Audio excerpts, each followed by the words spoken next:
الحمد لله الحنان المنان الذي خلق الإنسان وعلمه البيان، والصلاة والسلام على رسوله سيد الإنس والجان وعلى آله وأصحابه ذوي الخير والإحسان. أما بعد، فأعوذ بالله من الشيطان الرجيم. بسم الله الرحمن الرحيم.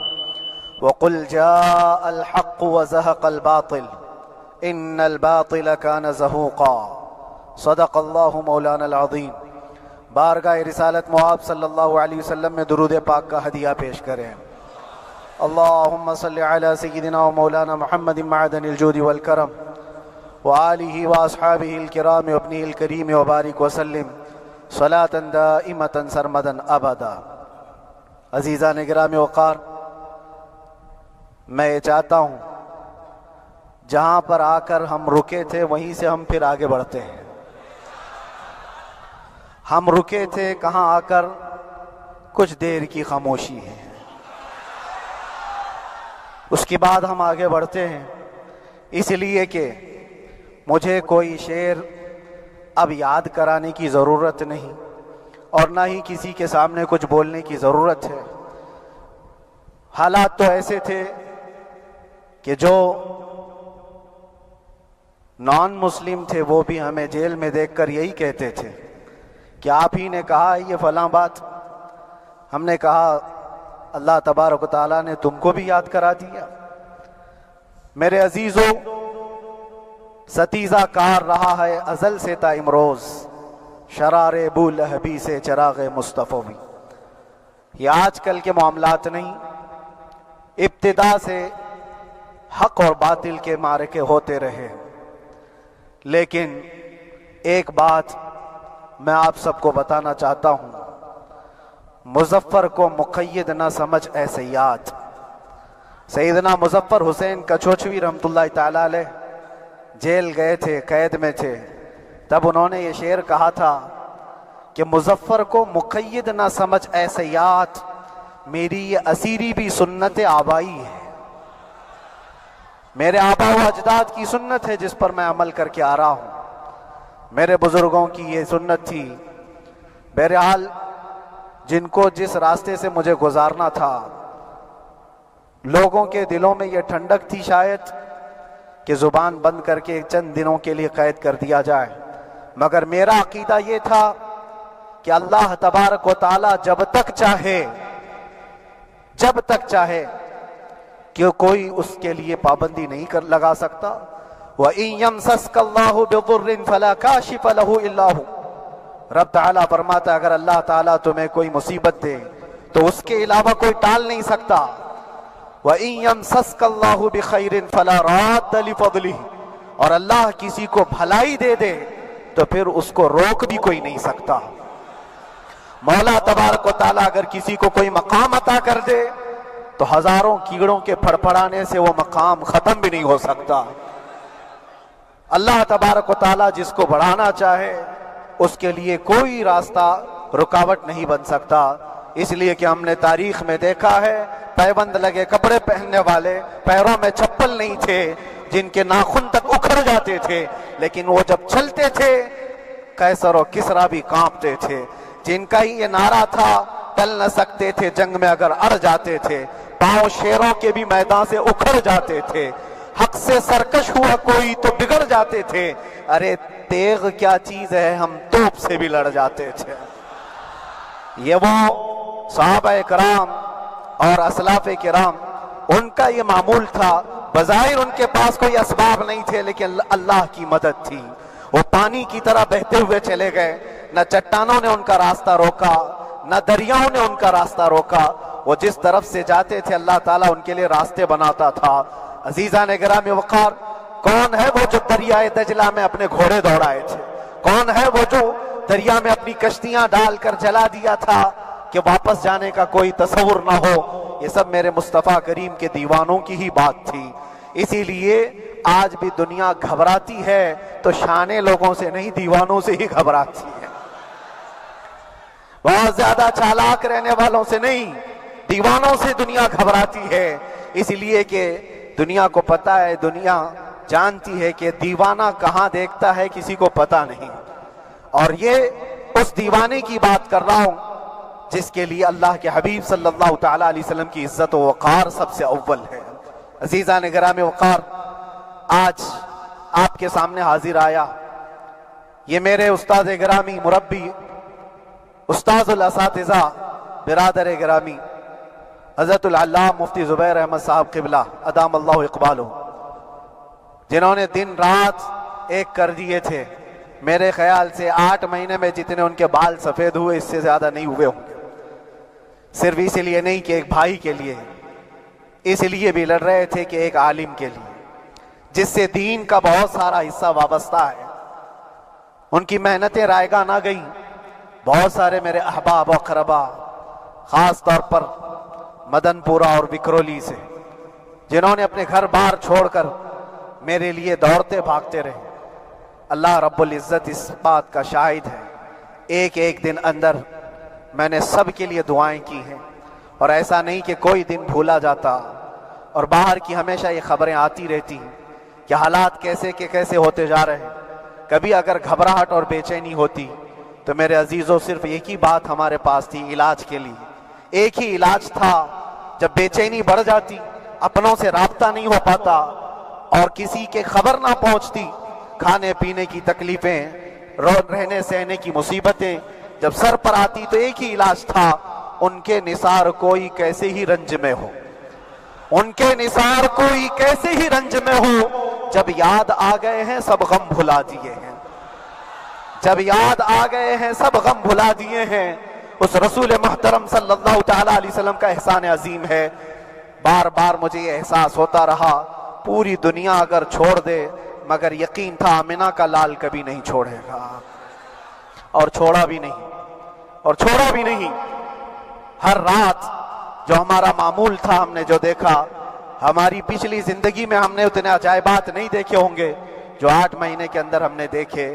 نبی پاک صلی اللہ تعالیٰ علیہ وسلم کے انعامات و اکرامات، رب تبارک و تعالیٰ کی مدد سے دل مضبوط ہوتا ہے۔ عزیزان گرامی، ہم نے تو وہاں ایسے لوگوں کو دیکھا جو ڈپریشن کا شکار ہو کر کافر بھی ہو گئے، اور حالات سے گھبرا کر کے وہ انکار کر بیٹھے، کوئی خدا نہیں ہے، کوئی مدد نہیں آتی ہے۔ ایسے حالات وہاں دیکھے، لیکن ان حالات میں بھی اللہ تبارک و تعالیٰ کی مدد ساتھ رہی۔ رسول پاک صلی اللہ تعالیٰ علیہ وسلم کا انعام و اکرام یہ تھا کہ جس طرح سے گئے تھے اسی طرح سے واپس بھی آئے، جس طرح سے گئے تھے ویسی واپس آئے، اور نہ میرے مصطفیٰ نے باہر میری عزت میں کمی کی، نہ اندر عزت میں کمی کی، کہیں پر بھی نہیں۔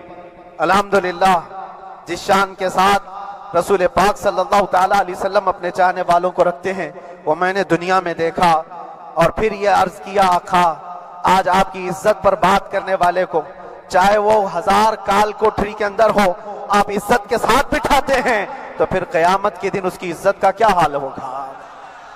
عرش حق ہے مسند رفعت رسول اللہ کی، دیکھنی ہے حشر میں عزت رسول اللہ کی۔ میرے عزیزو، ایک بات کو طے کر کے چلو، انہیں جانا انہیں مانا، نہ رکھا غیر سے کام، للہ الحمد میں دنیا سے مسلمان گیا۔ اس ایک بات میں جو عزت ہے، دنیا کے کسی مقام و منصب اور مرتبے میں عزت نہیں ہے۔ اور حالات دنیا انشاءاللہ میں سناتا رہوں گا۔ اللہ تبارک و تعالیٰ جب تک یہ زبان رکھا ہے حق بولتے رہیں گے اور سناتے رہیں گے، اور بھی حالات آپ کو انشاءاللہ العزیز آگے سناتے رہیں گے۔ لیکن آج خصوصیت کے ساتھ میں جمعہ کے لیے اسی لیے حاضر آیا کہ یہاں کے لوگ پل پل یاد کرتے رہے۔ حضرت مجھے ہر بار خبر دیتے کہ جب نماز سے فارغ ہو کر کے میں نکلوں تو مجھے لوگ پکڑ لیتے، کیا ہوا، اب کیا خبر ہے۔ تو جس قدر آپ کی بے چینی تھی، بے قراری تھی، میرے عزیزو مجھے بھی ملنے کی بے چینی اور بے قراری تھی، لیکن یہ ایک سٹیج تھا جس سے گزارا گیا ہے، ایک مقام تھا جس سے گزارا گیا۔ میں تو ایک نکما آدمی، میں تو ایک کم پڑا ہوا ہوں، لیکن آپ کو بزرگان دین کی اگر تاریخ پتہ ہو، امام اعظم ابو حنیفہ رضی اللہ تعالیٰ عنہ جن کو ناحق جیل میں رکھا گیا تھا، امام موسیٰ کاظم رضی اللہ تعالیٰ عنہ 7 سال تک قید میں رہے۔ یہ کون امام موسیٰ کاظم؟ جن کے دربار میں جانے کے لیے غوث اعظم عبد القادر جیلانی رضی اللہ تعالیٰ عنہ 4 کلومیٹر دور اپنی چپل اتار دیا کرتے تھے۔ امام موسیٰ کاظم کا وہ دربار ہے جن کو باب الحوائج کہا جاتا ہے، اس امام کو 7 سال تک بغیر کسی قصور کے قید میں رکھا گیا، اور حد تو یہ ہے کہ اسی قید خانے میں زہر دے کر کے آپ کو مارا گیا ہے۔ آپ کا جنازہ جیل سے نکلا تھا۔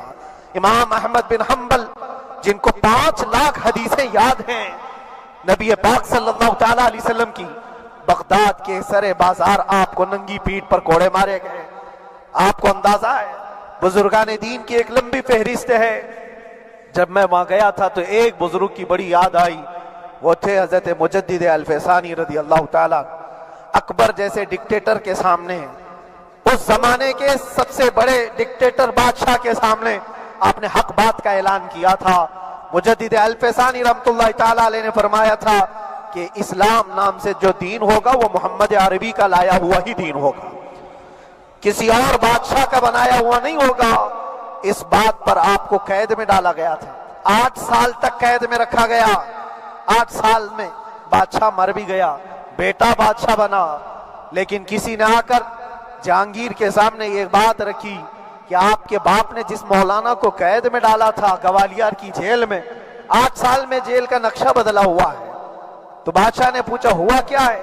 کہا کہ اس مولانا نے 8 سال میں تقریباً 700 قیدیوں کو عالم بنا دیا ہے۔ درس حدیث، درس تفسیر، قرآن کا علم، نمازیں جماعتوں سے وہاں اس طرح ادا ہوتی ہیں جیسے لگتا ہے گنبد خضرا کی چھاؤں میں ہے۔ رب تبارک و تعالیٰ کا یہ احسان عظیم تھا۔ ان 8 مہینوں میں بحمدہ تعالیٰ میں نے اپنی لائف میں کبھی اتنی امامت نہیں کی تھی جتنی وہاں امامت کیا، اس لیے کہ پابندی نہیں ہو پاتی۔ جب جب امام رہا مسجد میں چھٹیاں ہوا کرتی تھی، ادھر ادھر آنا جانا، لیکن وہاں پر کبھی کسی نماز میں چھٹی نہیں ہوئی۔ اور امامت اللہ تبارک و تعالیٰ کو جہاں لینا ہے وہاں لیتا رہے۔ اور مجھے اس بات کا تھوڑا قلق تھا، 24 سال سے میں تراویح سنا رہا تھا، 24 سال، 24 تراویح ہو چکی تھی، رمضان المبارکہ 24 گزر چکے تھے، 25واں سال تھا، ظالموں نے مجھے رمضان سے پہلے اندر کر دیا۔ بار بار یہ خواہش ہوتی تھی کہ میری تراویح چھوٹنے نہ پائے، 25ویں تراویح ہے، 25ویں محراب ہے، لیکن رب تبارک و تعالیٰ کا احسان، اندر موجود سارے مسلمانوں نے یہ مطالبہ کیا کہ ہم یہاں جماعت سے تراویح قائم کریں گے۔ اور اب تک لوگ الم تری کیف والی تراویح کبھی کبھار پڑھ لیا کرتے ہیں، لیکن سارے لوگوں نے مل کر کے یہ اتفاقاً کہا کہ ہم پورا قرآن آپ سے سننا چاہتے ہیں۔ کیسے کیسے قیدی تھے، کیسے کیسے کرائم والے تھے۔ میں نے کہا آج میں ایک دن پڑھاتا ہوں، ایک پارہ پڑھوں گا، آپ کو اگر لگے تو بتا دینا، بھاری پڑ جائے، کیونکہ لوگ سارے کرمنل ہیں اور کئی طرح کے جرائم کیے ہوئے لوگ ہیں۔ نماز دین سے کہاں زیادہ رشتہ، کہاں ہو سکتا ہے یہ گھبرا کر بھاگ جائیں۔ ایک دن پڑھاؤں گا، اگر آپ کو لگے تو بول دینا، نہیں تو کل سے الحم ترا۔ پہلے دن تراویح پڑھا ہے، دوسرے دن سارے لوگوں نے کہا آپ نے ایک پارہ پڑھایا ہے، سحری تک بھی پڑھائیں گے تو انشاءاللہ کھڑے رہیں گے۔ یہ جو استقامت، یہ ساری چیزیں دلوں کا جمع ہونا اور ہماری طرف دلوں کو پھیر دینا بغیر اللہ کی مدد کے نہیں ہوتا، رسول پاک صلی اللہ تعالیٰ علیہ وسلم کے کرم و احسان کے بغیر نہیں ہوتا۔ وہ تراویح بھی پڑھتے رہے، تفسیر قرآن بھی سنتے رہے اور قرآن کی تعلیم بھی لیتے رہے۔ پھر مجھے اندازہ یہ ہوا کہ رب تبارک و تعالیٰ کی منشا یہ تھی کہ ہماری تراویح کی محراب کی سلور جبلی جیل کے اندر ہو جائے۔ مجھے اس بات کا کوئی قلق نہیں رہا کہ میری کوئی چیز چھوٹ گئی ہے۔ ہاں، عید، بقرعید، محرم، یہ تمام چیزیں لوگوں کی یاد تو رہتی، رشتہ دار، احبا، اقربا کی یاد، لیکن اللہ کی مرضی، میرا رب تبارک و تعالیٰ جو پسند کرے اس میں ہم راضی ہیں۔ اگر مولا یہ چاہتا ہے کہ میں تنہا پڑھوں تو اس کی رضا میں ہم راضی ہیں، اگر وہ چاہتا ہے کہ مجمع ہزاروں میں ہم نماز ادا کریں تو اس کی مرضی پر ہم قائم ہیں۔ عزیزان گرامی وقار، صبر و سکون کے ساتھ جو حالات گزرے اس میں سب سے بڑا کردار آپ سب کی دعاؤں کا ہے، سب کی دعاؤں کا۔ مشائخ، سارے پیران اعظام، تمام سلاسل کے اور ہر مسجد کے امام اپنے محراب اور منبر سے جو دعا کرتے رہے، یہ سارا ذخیرہ میرے لیے اتنا بڑا ہے جس کو میں بیان نہیں کر سکتا۔ ہر ایک کی جانب سے دعائیں، عورتوں بچوں کی طرف سے منتیں، روزے، نہ جانے کیا کیا کر لیا۔ پھر مجھے اندازہ ہوا کہ صرف اپنے آرام اپنے راحت کے لیے پھڑپھڑانے سے کچھ نہیں ہوگا۔ رب تبارک و تعالیٰ یہ چاہتا ہے کہ پوری امت مل کر کے اس فقیر کے لیے دعا کرے، اور اللہ تعالیٰ کو جب تک منظور تھا تمہاری دعائیں ہوتی رہی۔ بعض لوگوں کو یہ خیال بھی آیا، کچھ میرے احبا اقربا رشتہ داروں نے بھی کہا اتنی ساری دعائیں ہوئی قبول کیوں نہیں ہوتی؟ ایک بات یاد رکھو، پوری دنیا مل کر کھڑے ہو کر دعا کرے، اللہ کی قدرت پر کوئی کام کرنا واجب نہیں ہے، اللہ پر کوئی چیز واجب نہیں ہے۔ اگر وہ اپنے فضل سے عطا کر دے تو اس کا احسان ہے، اس کا احسان ہے۔ اب چاہے وہ سال بھر میں قبول کرے کہ 5 سال میں قبول کرے۔ ایک بات یاد آتی ہے میرے عزیزو، ہماری قید تو 8 مہینے کی ہوگی، ان بزرگان دین کی قید 8 سال 7 سال۔ امام محمد بن حسن عسکری 20 سال تک قید میں رہے، 20 سال تک اندر سلاخوں کے پیچھے بند رکھا گیا۔ یہ اہل بیت اطہار ہیں، ائمہ اعظام ہیں، ان کی تکلیفیں دیکھ کر پھر ہماری تکلیف چھوٹی لگتی، اور پھر نبی پاک صلی اللہ تعالیٰ علیہ وسلم کی یاد آتی۔ صرف اس بات کا ہمیں فخر تھا کہ تم نے کبھی چوری کے الزام میں تو نہیں گرفتار کیا، کسی گھناؤنے الزام میں تو نہیں گرفتار کیا۔ ہاں اگر کسی بات پر گرفتار کیا ہے تو ان سے پوچھو تو اب یہ بولنے میں بھی شرم کرتے ہیں، مولانا کو کیوں گرفتار کیا ہے، مولانا کو کیوں اندر رکھا ہے؟ شرم آتی ہے بولنے میں، کیونکہ انہوں نے کچھ ایسا بولا تھا جس کو بولنے میں شرم آتی۔ کیا بولا تھا میرے عزیزو؟ یہ ایک الگ کہانی ہے، ابھی میں اس پر کچھ گفتگو نہیں کرتا، اس لیے کہ ہر ایک کو یاد ہو چکی ہے، ہر ایک کو یاد ہے، میں اس کہانی کی طرف نہیں جاتا۔ لیکن اتنا مجھے آج اس ملک میں رہتے ہوئے احساس ہے کہ ابھی بھی انصاف ختم نہیں ہوا ہے۔ انصاف پوری طرح ختم ہو جائے تو اللہ کا عذاب آ جائے گا، اللہ کا عذاب آ جائے گا۔ چند لوگ ناانصافی کر سکتے ہیں، لیکن پوری کی پورے روئے زمین پر رہنے والے انسان ناانصافی کرے، ایسا نہیں ہوتا۔ ہمارے حق میں سپریم کی طرف سے جو انصاف آیا ہے، ہمارے دل میں اس قدر جگہ ہے آج، اور اس قدر احساس ہے کہ ہمیں یہ اندازہ آج بھی ہوتا ہے کہ چاہے کچھ بھی ہو جائے لیکن انصاف پوری طرح سے مر نہیں سکتا، انصاف پوری طرح سے مر نہیں سکتا۔ یہ ہمارا ملک عزیز ہندوستان کسی خاص آدمی کے ٹھیکیداری میں نہیں ہے، سبھی کا خون شامل ہے یہاں کی مٹی میں، کسی کے باپ کا ہندوستان تھوڑی ہے، ہمارا بھی ہے، آپ کا بھی ہے، سب کا بھی ہے۔ اور میرے عزیزو پتہ نہیں، یہ بھی شاید راحت اندوری صاحب کا شعر ہے، اور اس سے پہلے بھی کچھ بولا تھا وہ بھی ان کا ہی تھا، تو ڈینجر ہی ہوا کرتا ہے۔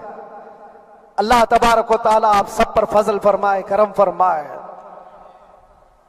جو چیز خاص طور پر بولنی ہے وہ یہ ہے، ان حالات سے آج جو گھبرائے ہوئے ہیں یہ وہ لوگ ہیں جو عیش پرست ہیں۔ میں کسی کو خاص ٹارگٹ کر کے نہیں کہنا چاہتا، لیکن بہت سارے وہ لوگ جو اثر و رسوخ رکھتے ہیں لیکن وہ آگے آنا نہیں چاہتے۔ دین اسلام پر حملے ہوں، حضور پاک کی عزت پر حملہ ہو، کسی کو بولنا نہیں ہے، کیونکہ پتہ ہے دیکھو اس مولانا کو کس طرح کی ہے، اسی طرح دوسروں کو بھی کر دیا جائے۔ جو کمفرٹ زون میں بیٹھنے کے عادی ہو گئے وہ اپنا ایریا چھوڑ کر ہٹنا نہیں چاہتے۔ اگر میں کچھ کہوں گا حضور پاک صلی اللہ تعالیٰ علیہ وسلم کی ناموس کے لیے تو میرا عیش خطرے میں آ جائے گا۔ اکثر کی یہی سوچ ہے، میرا تو اپنا دھندا ہے، میرا بزنس ہے، میرے بیوی بچے ہیں، ہو سکتا ہے مولانا کو کسی چیز کی فکر نہیں ہوگی۔ آپ کو میں بتاؤں، آپ کو اندازہ نہیں ہمارے دل میں ہمارے بچوں کی کتنی محبت ہے۔ میرے بھی چھوٹے سے بچے ہیں، جب وہ جیل کی سلاخوں کے سامنے آ کر آنسو بہاتے تھے تو دل پر چھریاں چلتی تھی۔ وہ بچے جو ہمیشہ ہمارے سینے پر سوتے رہے، آج میں ان کو چھو بھی نہیں سکتا۔ جب وہ سلاخوں کے پیچھے کھڑے ہو کر دور سے رو کر کے چلے جاتے 15 منٹ، تو کیا ہمارے دل میں بچوں کی محبت نہیں؟ کیا ہمارے گھر بار نہیں، ہماری بہنیں، ہمارے بھائی، ہماری ماں نہیں؟ کتنے تو دن ایسے ہوئے کہ میری ماں کو دورے پڑتے رہے یاد کے لیے، تو کیا وہ ہمارے اوپر کیفیت نہیں آتی کہ ہم خامخواہ یہ مصیبت کیوں مول لیے؟ میری بیٹی تو جھگڑا کرتی اس بات کو کہ کیوں آپ اکیلے ہو، بہت سارے لوگ ہیں سب کا خیال کرتے ہوئے، لیکن میرے عزیزو یہ ان کی اپنی محبت ہے، سارا ایک پریوار اور اس سے زیادہ میرے شاگردوں کی ایک دنیا ہے۔ کتنے ایسے ہیں میں جانتا ہوں کہ 8 مہینے تک نرم غذا نہیں کھائی میرے ان بچوں نے، میں جانتا ہوں ان کا صرف یہ خیال تھا کہ اندر پتہ نہیں جیل میں آپ کیا کھا رہے ہوں گے، ہم یہاں نرم غذا نہیں کھائیں گے، گوشت مچھلی نہیں کھائی، حالانکہ یہ کوئی چیز تمہارے اوپر واجب نہیں تھی۔ یہ حالات میں اس لیے بتا رہا ہوں میرے عزیز، کسی کے وہم و گمان میں اگر یہ ہے تو نکال دے کہ میرے آس پاس کچھ نہیں ہے، میں کسی کو چاہتا نہیں یا میرے ساتھ محبتیں نہیں ہیں۔ کثرت سے محبت کرنے والے لوگ ہیں میرے پاس، میرے ان بھائیوں کی اور میرے بہنوں کی، میرے گھر والوں کی محبت تو ایسی ہے کہ ان کے گھروں کے بچوں کے معاملات بھی بغیر مجھ سے پوچھے نہیں ہوتے۔ اگر 8 مہینے اندر رہا تو کسی کا رشتہ نہیں تو بات چیت بھی نہیں ہے، رشتہ نہیں ہوگا جب تک یہ نہ آئے، سارے کام ڈیپینڈ رہتے تھے۔ مجھے بھی ان تمام چیزوں کا احساس ہے، لیکن یہ سب چیزیں ایک طرف، میرے مصطفیٰ کی عزت اپنی طرف۔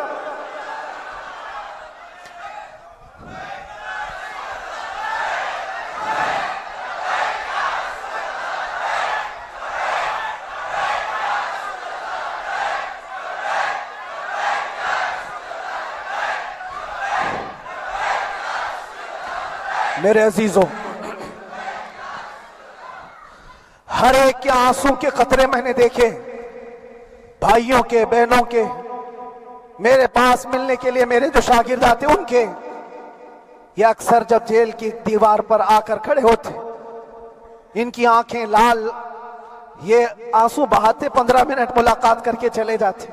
آپ کو کیا اندازہ ہے اندر کے حالات ایک دن 1 سال کے برابر لگنے لگتا ہے، گھٹتے رہتے، لیکن ایک بات کا احساس بار بار ہوتا کہ یہ ساری محبتیں ایک طرف ہے، لیکن ہم جس کے لیے کھڑے ہوئے ہیں اس کی محبت میں کوئی سمجھوتا نہیں، اس کی محبت میں کوئی سمجھوتا نہیں۔ ایمان اسی کا نام ہے، لا یؤمن احدکم حتی اکون احب الیہ من والدہ وولدہ والناس اجمعین، تم میں سے اس وقت تک کوئی پورا مومن نہیں ہو سکتا جب تک کہ اپنی اولاد، اپنے مال دولت، اپنے ماں باپ، سب سے زیادہ اپنے رسول سے محبت نہ کرے۔ دعا یہی کرتے رہو جب حضور پاک کا معاملہ آئے تو ساری دنیا ایک طرف ہو جائے۔ میں نے ایک واقعہ پڑھا تھا اندر ہی، حضرت خالد بن ولید رضی اللہ تعالیٰ ایک قلعے پر اچانک حملہ آور ہوئے تھے۔ وہ قلعے میں موجود جو دشمنان اسلام تھے ان کی پارٹی چل رہی تھی، بڑے بڑے قالین، صوفے بچھے ہوئے، تشتوں میں قیمتی کھانے رکھے ہوئے تھے۔ خالد بن ولید کے ساتھ جو لشکر ہے، یہ تو وہ غریب صحابہ تھے جو پیوند لگے کپڑے پہنتے، ایک کھجور پر پورا دن گزارتے۔ جب یہ اس قلعے پر حملہ آور ہوئے تو دشمنان اسلام جو تھے وہ مقابلہ کرنے کی ہمت نہ جٹا سکے، بھاگ گئے، سب سارا مال سب چھوڑ کر بھاگ گئے، بغیر کسی جنگ کے، بغیر کسی قتل قتال کے پورا قلعہ فتح کیا خالد بن ولید نے۔ اب سنو، جو صحابہ تھے وہ مال غنیمت جمع کر رہے تھے، کیونکہ یہ عرب کے لوگ ایسے مہنگے قالین نہیں دیکھے تھے، ایسے مہنگے صوفے، اتنی قیمتی غذائیں انہوں نے دیکھی نہیں تھی۔ سب جمع کرنے لگے، سب جمع کرنے لگے۔ خالد بن ولید نے کہا خبردار، ہاتھ مت لگانا، سب ہٹ جاؤ۔ سب ہٹ گئے، چند صحابہ کو بلایا، یہ سب جمع کرو، اس کو آگ لگا دو۔ پورا مال غنیمت جو تھا آگ لگا دیا۔ تو جو صحابہ تھے وہ کہنے لگے کیا یہ اچھا ہوتا، یہ سب میں آپ تقسیم کر دیتے، یہ بہت قیمتی چیزیں ہیں، عرب میں ہم لے جاتے تو یہ بہت مہنگی چیزیں ہیں۔ خالد بن ولید نے کیا کہا جانتے ہو؟ کہا اگر تم کو بھی ان تمام چیزوں کی عادت لگ جائے تو تم بھی ویسے ہی بھاگو گے جیسے یہ بھاگے۔ یہ آج جو ہمارا مقابلہ کرنے کی طاقت نہ لا سکے اور بھاگ گئے، اس کی وجہ یہ ہے کہ وہ عیش پرست ہے، عیاشی ان کے اندر تھی جس کی وجہ سے وہ کھڑے نہ ہو سکے، اور جب یہ عیاشی آئے گی تم کھڑے نہیں ہو سکو گے، کھڑے نہیں ہو سکو گے۔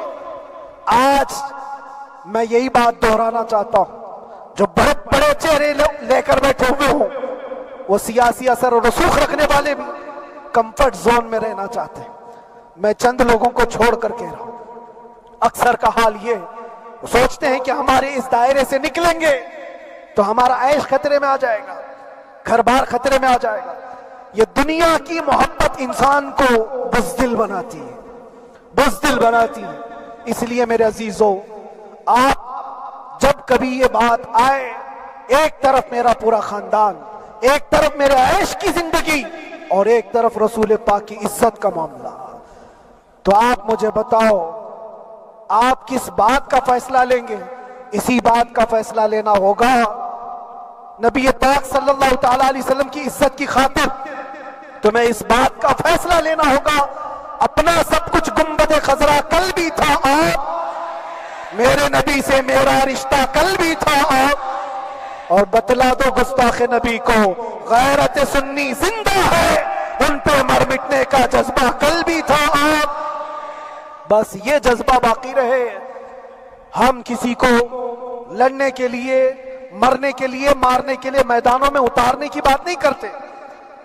میں اکثر اپنی تقریروں میں کہا کرتا ہوں، یا آپ سے پہلے بھی کیا، اگرچہ میری تقریروں کو ڈائیورٹ کیا جاتا ہے، آج بھی بہت لوگ ہوں گے، بلکہ آج مدن پورہ کا یہ پہلا جمعہ ہے، مجھے اندازہ ہے پورا ہندوستان نہیں باہر بھی سب کی نظریں اس پار ہیں کہ آنے کے بعد یہ کیا بولتا ہے، آنے کے بعد یہ کیا بولتا ہے۔ سب اسی انتظار میں ہیں۔ میں سب کو ایک ہی میسج دوں گا، آنے کے بعد وہی بولے گا جو پہلے بولتا تھا۔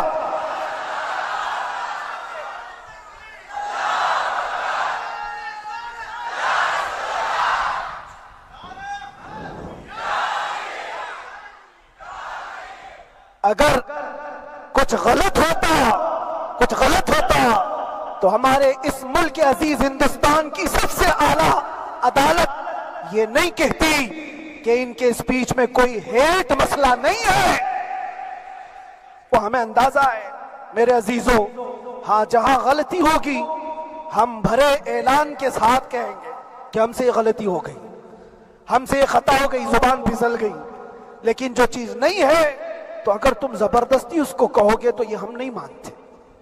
ہاں بس اتنی دعا میرے حق میں کریں کہ جتنی بھی زندگی باقی ہے، جتنی زندگی باقی ہے، اللہ تبارک و تعالی حضور پاک کی محبت اور ان کی عظمت کی حفاظت کے لیے جیتے مرنے کی توفیق عطا فرمائے۔ ہمارا کام صرف اتنا رہ گیا، جو میسج دینا تھا وہ ہم نے دے دیا۔ اب جو حالات آ رہے ہیں میرے عزیزوں، آپ سب کے لیے بھی میں یہ گزارش کروں گا، دین کی طرف آ جاؤ، سچائی کی طرف آ جاؤ، ورنہ گاجر مولی کی طرح کٹ جاؤ گے، ختم ہو جاؤ گے۔ دین کی طرف آؤ، سچائی کی طرف آؤ، اور اسلام نے کہیں پر بھی تمہیں کسی طرح کے آتنک اور دہشت کی تعلیم نہیں دی ہے۔ کہیں پر کسی ٹیررسٹ کی کوئی بھی تعلقات کی کہیں مجھے کوئی بات بتا دو۔ اگر کوئی مسلمان اس طرح کی حرکتیں کر جاتا ہے جس کو یہ لوگ بدنام کرتے ہیں تو ہم سمجھتے ہیں اس کا اسلام سے تعلق نہیں ہوگا۔ اسلام سے تعلق ہوتا تو اس کے اندر صدیق اکبر اور فاروق اعظم کی ادائیں ہوتی۔ آج آپ کو وہ معاشرہ زندہ کرنے کی ضرورت ہے۔ میں نوجوانوں سے کہوں گا، بہت دن گزار لیے ٹک ٹاک پر مجرے، اور تمہارے اس انٹرنیٹ کی دنیا پر جس طرح تم نے آوارگی کر لی ہے، اب وقت کم بچا ہے۔ آ جاؤ میرے نبی پاک کی گنبد کی چھاؤں میں، عزت وہیں پر ہے، انہی کے قدموں میں عزت ہے، اور یہاں پر بھی ہے اور آخرت میں بھی ہے، آخرت میں بھی ہے۔ بس اس عزت کے لیے آپ سب سے میں گزارش یہ کروں گا، سچائی کی طرف واپس آ جاؤ، سچائی کی طرف واپس آ جاؤ. جو تمہاری نمازیں باقی ہیں اس کو پوری کر لو اس سے پہلے کہ دنیا تم پر نماز پڑھ دے، اس سے پہلے کہ تمہارے جنازے کی نماز پڑھی جائے اپنی نمازیں کمپلیٹ کر لو. اور علماء ذوی الاحترام کا ادب و احترام اپنے اندر رکھو. صرف اس بات کے لیے آپ کو میں احساس دلانا چاہتا ہوں کہ مجھے جس راستے سے گزارا گیا، جتنے دن قید و بند کی صحبتیں گزاری گئی، یہ صرف یہ میسج دینا تھا کہ پھر اس مولانا کا یہ ہو سکتا ہے تو چھوٹے چھوٹوں کی کیا کر دیں گے. ایسا اگرچہ آ جائے موقع تب بھی گھبرانے کی ضرورت تھی. آپ کو پتا ہے اس ملک عزیز ہندوستان کی آزادی میں 30,000 علماء کو پھانسیوں پر لٹکایا گیا. انگریزوں نے 30,000 علماء کو کشمیر سے لے کر دلی تک ہر درخت پر ایک عالم کی لاش لٹکتی تھی. انہوں نے قربانیاں دی ہیں، قربانیاں بزرگان دین کے علماء ذوی الاحترام کی ہوئی ہیں. یہ اور بات ہے کہ اس جنریشن نے آج ہم کو دیکھا تو ان کو بہت بڑا لگتا ہے. یہ کوئی بہت بڑی بات نہیں تھی، بہت بڑی بات نہیں تھی. اس پروسیس سے بہت سارے علماء کو گزارا گیا ہے. سرکار مجاہد ملت رحمت اللہ تعالی علیہ ایمرجنسی کے زمانے میں 18 مہینے تک قید میں گزارے. 18 مہینے تک ایمرجنسی، وہ بھی ڈکٹیٹر کا زمانہ تھا. اس زمانے میں بھی آپ اندر رہے، لیکن باہر آنے کے بعد نہ آپ کے مشن میں کوئی کمی آئی، نہ آپ کی زبان میں کوئی لکنت آئی. اللہ والے جو ہیں وہ اللہ کی رضا کی طرف اور رسول پاک کی رضا کی طرف ہوتے ہیں. ہم سب بھی اس مشن کو آج یہاں سے زندہ کرتے ہیں. جہاں سے ہم چھوڑے تھے وہیں سے آگے بڑھتے، جہاں سے ہم چھوڑے تھے وہیں سے ہم آگے بڑھتے ہیں. کسی کو اگر کچھ برا لگتا ہے تو وہ اس کے سمجھ کا قصور ہے، اس کے فہم کا قصور ہے. ہم نے کسی کو ٹارگٹ کر کے کبھی کہا نہیں، بلکہ یہ تو کامن بات ہے، ایک تو کامن کہی جانے والی بات ہے. فخر سے اگر کوئی آدمی اپنے گھر میں کہے کیا بات ہے مولانا آج صبح سے تمہارے گھر میں کچھ ہلچل نہیں ہے، کچھ ہلچل نہیں ہے. ہو سکتا ہے تمہارے گھر میں کوئی نہ ہو، تم اکیلے بیٹھے ہو، بیوی کہیں گئی ہے، ماں کہیں گئی ہے، گھر میں کوئی بنانے والا نہیں ہو، گھر میں خاموشی ہے، تو تم اگر اس کو جواب دے دو کہ کچھ دیر کی خاموشی ہے، شام میں آ جائے گی، کچھ دیر کی خاموشی ہے، شام میں آ جائے گی، تو کیا گناہ کیا؟ کیا گناہ کیا؟ اس کے حالات پر وہ بول رہا ہے، اس کے گھر میں خاموشی ہے اسی لیے بول رہا ہے. ہم نے بھی اسی لیے کہا کچھ دیر کی خاموشی، اسی لیے کہ ہم جانتے ہیں اسلام وہ نہیں ہے جو یہاں دکھ رہا ہے آج. اسلام تو وہ تھا جو صدیق اکبر کے زمانے کا تھا، اسلام تو وہ تھا جو فاروق اعظم کا تھا، اسلام تو وہ تھا جو عثمان غنی اور حیدر کرار کا تھا. تو وہ جو ہلچل تھی وہ خاموش ہے. صلاح الدین ایوبی کا دور تھا، وہ اسلام کی ہلچل تھی. تو میرا گھر آج خاموش ہے، اس لیے تو میں پکار کر کے رہا ہوں کچھ دیر کی خاموشی ہے.